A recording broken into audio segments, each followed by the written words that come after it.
Obama. Last week, Obama was in Silicon Valley raising millions of dollars from the kind of go-to elites in Silicon Valley. He's going to the venture capital firms. He's going to the liberal elites who could pay, hundreds of thousands of dollars for access to get in his ear. He leaves Silicon Valley with bags of money for the Democratic Party. Really? Is it problematic for you, the corporate side of the Democratic Party are super cozy with the venture capital firms, Google, Facebook, and, they have had Cory Booker. They have had an unholy alliance with Google, Facebook, venture capitalists where they're too cozy. And here's why I say this. It's because Obama is still very influential in the party. He's going to be out front in the elections coming up. And that if Silicon Valley, these elites, who I believe are part of the problem with the inequality in the society, they are part of the problem with the divisions in the society. They are part of the problem that produced the Trump. And in Facebook's case, once the evidence kind of comes out, most likely Facebook was used to flip the election with Facebook operatives inside the Trump campaign. And most likely those folks were working with the Russians, meaning that the Trump folks had a big wallet, Facebook respected them, and allowed them to run racist ads during the campaign, anti-black ads, to help fuel the fire, pro-Trump fire. But are you uncomfortable with Obama going to Silicon Valley, getting bags of money from the elites out there, and all the corporate elites in Silicon Valley being in his ear, being cozy with him?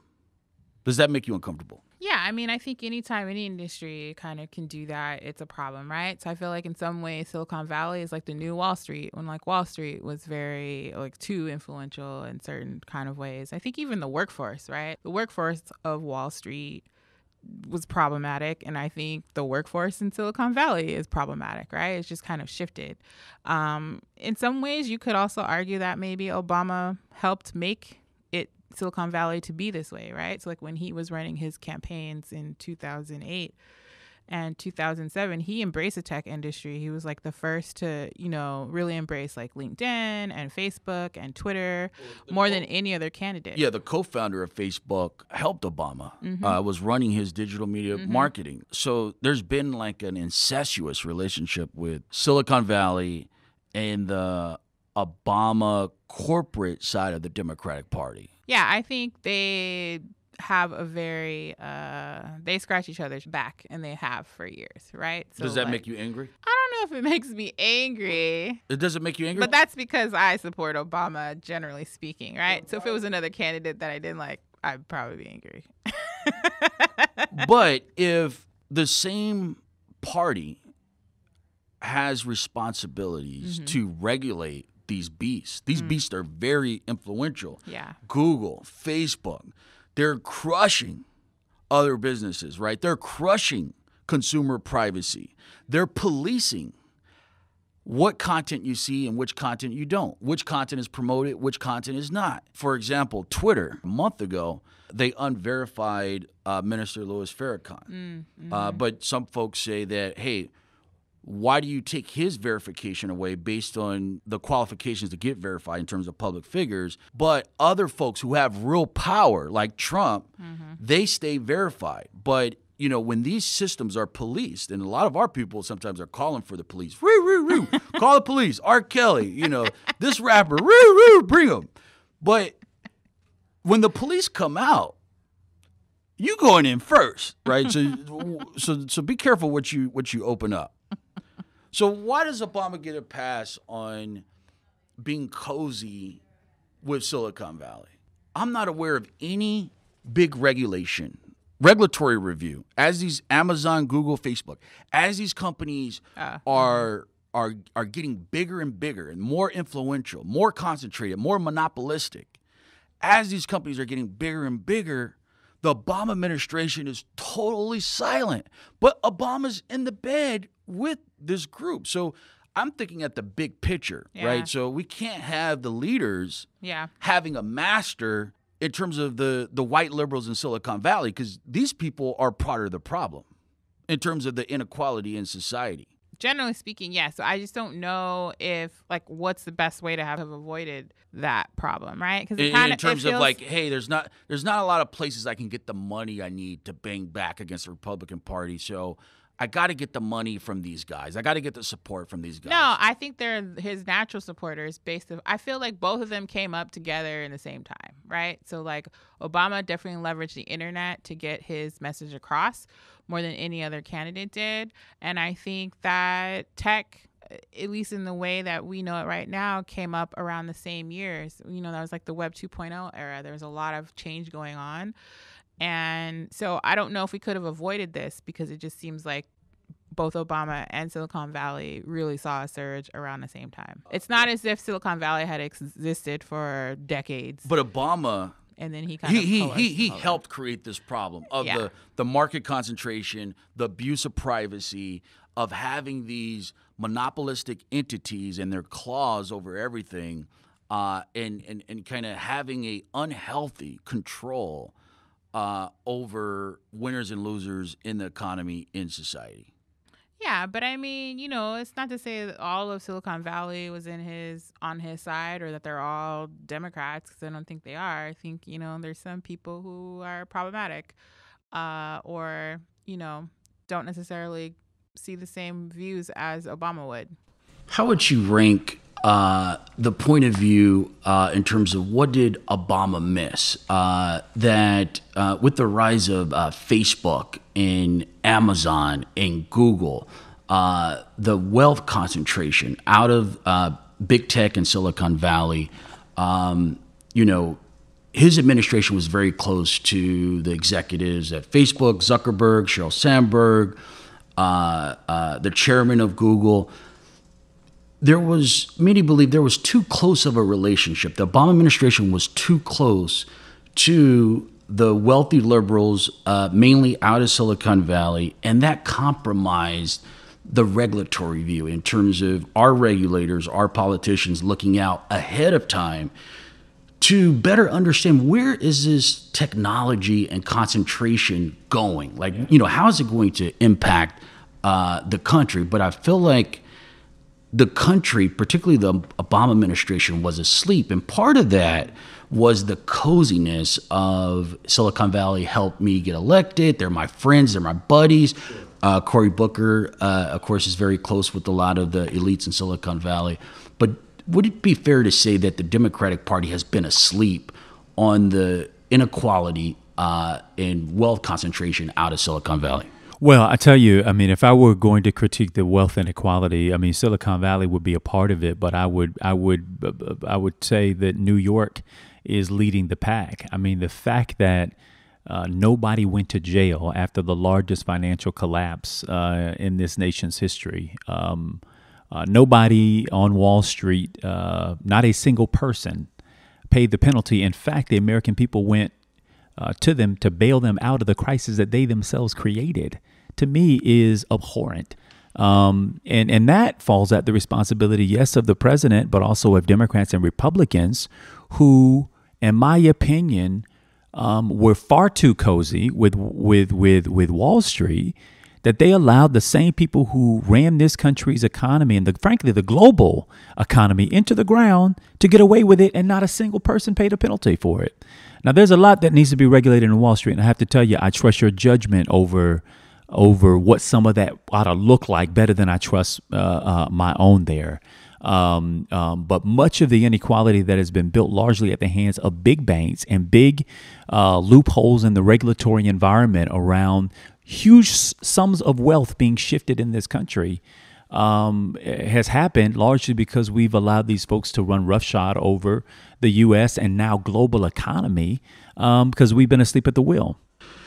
So that's a fair point in terms of there's a lot of inequality and exploitation coming out of Wall Street, but a lot of folks, including myself, believe that when Obama and Democrats they banged against Wall Street. Hey, you guys caused the financial collapse. You guys are looking to exploit home buyers. You guys are creating all these freaky products that exploit people.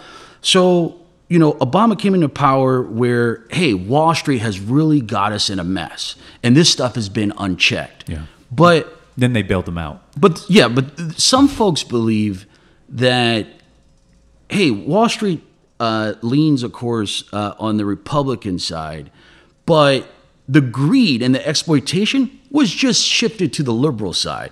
And so there was no kind of handcuffing on Facebook and Google and Amazon. These companies are absorbing more and more power and lobbying influence and stepping over our privacy rights in terms of the greed running up in the face of basic privacy rights. Yeah. That things were just shifted, meaning that we have a problem of greed in this society, no matter what political flavor you frame it, that the Democrats, mainly the Obama administration, just shifted kind of cover for that greed from Wall Street, which is a problem, over to Silicon Valley. Got it. Well, first of all, I think they're culprits on both coasts.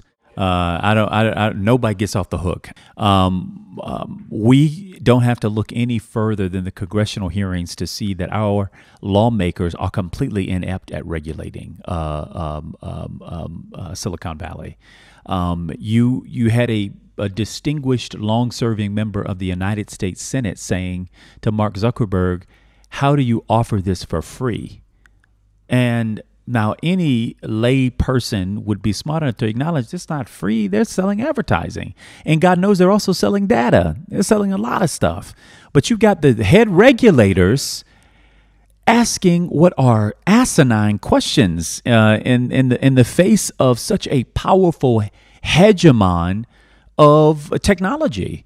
And so the fact is that we've got a Congress that is disconnected from a very, very powerful tool, which again, if not properly constrained and not properly regulated and audited, are selling off important pieces of private personal information and are not being held to account.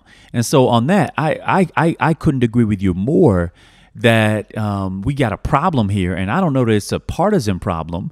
I know that it to be a problem that you got folks there who simply are not informed and are serving in the highest offices of this land, are ultimately responsible for creating the regulatory environment, who, again, don't know how Facebook works. If the federal regulators, many people believe that federal regulators are compromised by lobbyists, pressure, friendships.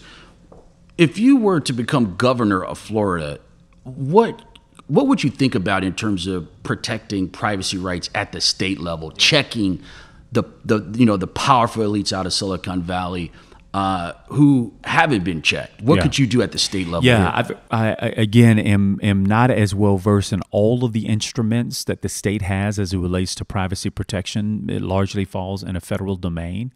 Interstate commerce, meaning across borders, and so we would have to instruct our legal department to better understand what regulatory environment we have when it comes to intrastate and interstate commerce. But I will tell you, I'm a big advocate for privacy rights. I'm a member of the ACLU, a member of People for the American Way Foundation, and those groups who have, in my opinion, been the most pronounced voices out there advocating on behalf of the everyday citizen. Particularly when it comes to our privacy rights. I do think net neutrality was extremely unfortunate development at the federal level, the Federal Communications Commission, the FCC. And frankly, they're being bought up by very, very powerful interests. But this is largely terrain. This is largely space that is still new territory in the regulatory environment. We need people who are as smart or smarter than the folks on Silicon Valley and in Wall Street in this case, who are in position to create the kind of regulatory environment that keeps the everyday citizen protected. That's not what we have right now. In fact, you got folks, regulators, who are moving into these sectors and then back out from these sectors and then influencing on the political process as lobbyists. And so you got the fox guarding the hen house in many cases, and a very cozy relationship between both sides that I think are preventing the kind of regulatory environment that, again, puts the interest of everyday people before those of corporate profits. Got it.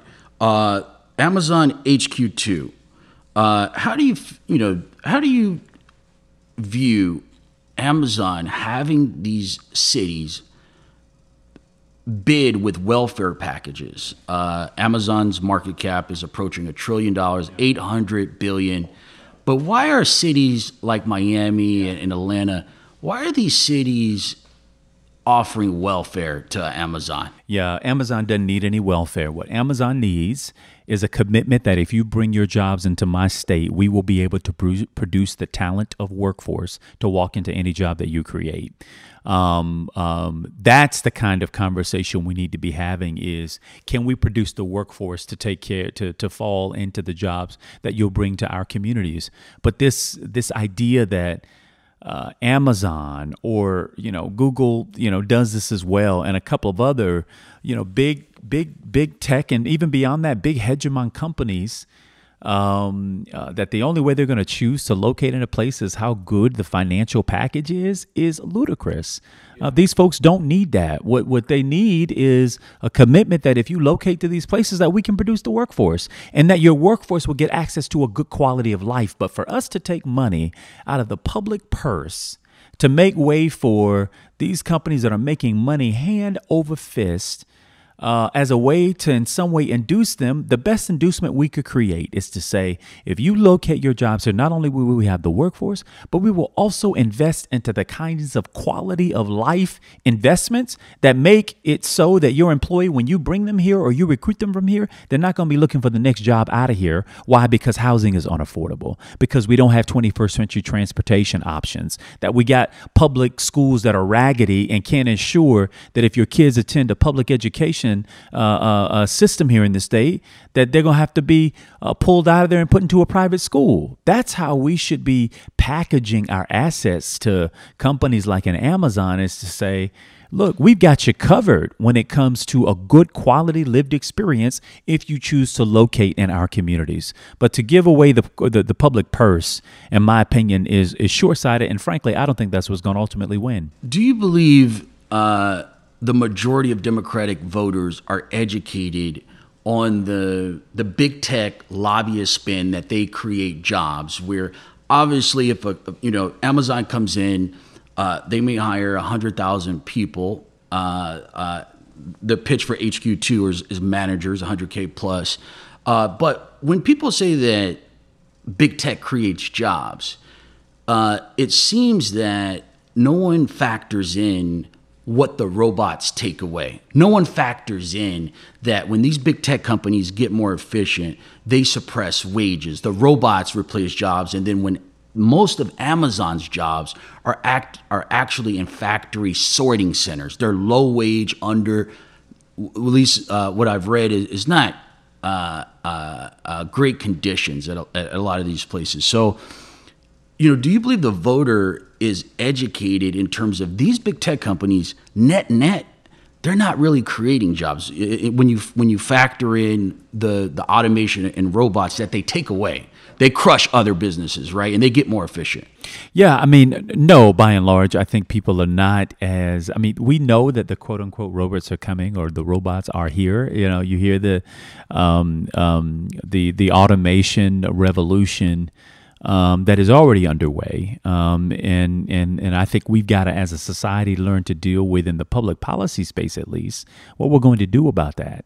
If we're moving more toward a contract-based economy where you got people who are not working full-time for anybody, but their labor is being used on a contracted basis, if you will, what happens to the fact that most of us derive our health care benefits from our employer? Most of us derive our retirement benefits from our employer. Most community benefits that are negotiated on behalf of the worker are negotiated by the company with another company. And so this has a huge impact on the way in which our society operates. Are we ready in the public space to really deal with not just automation, but what the contract economy has is going to introduce, the kind of disruption it's going to introduce on the public square, healthcare, retirement benefits, and other benefits that are negotiated by virtue of who you work for. If now everybody is going to be working for themselves in some contractual role or at a contractual basis. And you can see how we can easily move in that direction, because most big companies don't want the overhead of what it means to have a full-time FTE.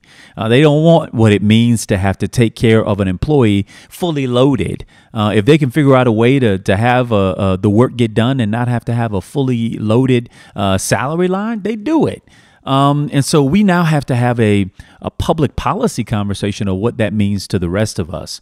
But to your question, no, I don't think most people equate what that means. I think what we look at is what's right in front of us, which is, are you telling me we're about to have 100,000 jobs and it's about to pay on average $100,000? Heck yeah, sign me up. I want that. Without any conversation about what gets lost in that process, who loses out on that kind of a deal. And I think that in an evaluation, when determining recruitment of these companies, an analysis has to be done on that basis. You add this, but then what do we lose? What are the other community impacts to this decision?